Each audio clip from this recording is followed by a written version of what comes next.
नमस्कार दोस्तों, आप सबका स्वागत है मेरे यूट्यूब चैनल पर। आई होप आप सब अच्छे होंगे और मैं भी अच्छी हूँ। आज हम जिनके बारे में बात करने जा रहे हैं, मोस्टली लोग उनको जानते ही हैं, जितने भी लोग सोशल मीडिया यूज़ करते हैं। लेकिन थोड़ी सी इन्फॉर्मेशन मेरे पास भी थी, तो मैंने सोचा आप लोगों से शेयर कर लूँ, क्योंकि आप लोग तो मेरी फैमिली हैं और मेरी कोई रिश्तेदारी भी नहीं है ज़्यादा, तो आप ही लोग मेरे रिश्तेदार हैं। इसीलिए मैं हर चीज़ आपसे शेयर करूँगी, आगे भी और अभी भी।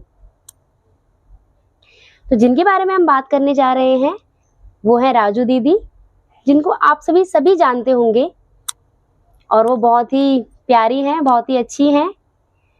और प्रनाज भैया, जिनको आप सभी जानते ही होंगे, वो तो एक तरीके के फरिश्ते हैं, भगवान हैं राजू दीदी के लिए। और मैं चाहती हूँ कि जिन लोगों को भी ज़रूरत है, उन लोगों को ऐसा ही भगवान हर किसी को मिले।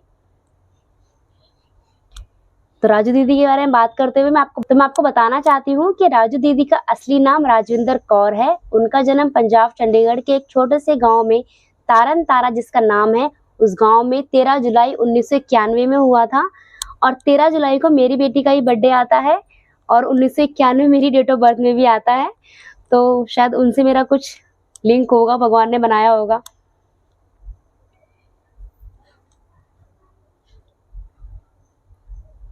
उनका जन्म बहुत ही गरीब परिवार में हुआ था और उनके फादर नहीं थे।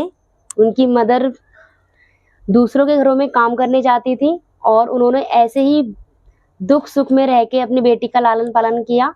और उसके बाद उन्होंने छोटी सी उम्र में ही राजू दीदी की शादी कर दी कि उन्हें लगा कि शायद जो सुख वो यहाँ मायके में नहीं मिल पाया उनको, तो शायद ही उनको ससुराल में मिल जाए। लेकिन कहते हैं ना कि भगवान जिसको दुख देने पे आता है तो उसका नंबर लगा ही देता है। तो राजू दीदी की शादी के बाद उनके 3 बच्चे हुए, जिसमें राजू दीदी की शादी के बाद 2 लड़के और 1 लड़की हुई। उनके 3 बच्चे हैं और उनके पति भी उनको बहुत मारते थे, पीटते थे, मतलब बहुत ही ज़्यादा उनको तंग करते थे। तो उन्होंने एक दिन बड़ा फैसला लिया और अपने पति का घर छोड़ दिया। वो अपनी मम्मी के यहाँ पर आ गई और उन्होंने फैसला लिया कि मैं अपनी मम्मी के साथ ही रहूँगी। और उनकी मम्मी की तबीयत खराब रहने लगी थी, तो सोचा कि उन्होंने अपनी माँ की भी सेवा कर लूँगी इस बहाने। तो वो अपने पति का घर छोड़कर अपनी मम्मी के यहाँ पर आ गई और अपनी मम्मी के यहाँ पे रहने लगी।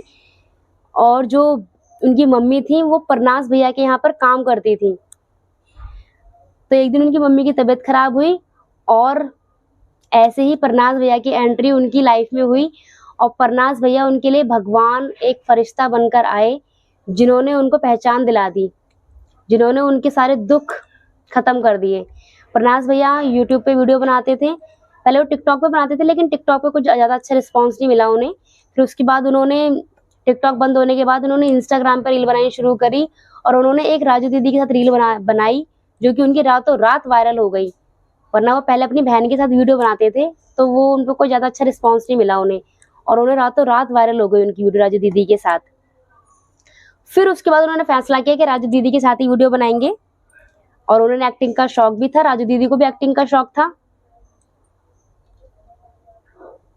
उन्होंने सिर्फ मजाक मजाक में ही वो वीडियो बनाई थी राजू दीदी के साथ, जो कि रातों रात वायरल हो गई और उनको एक नाम फेम मिल गया।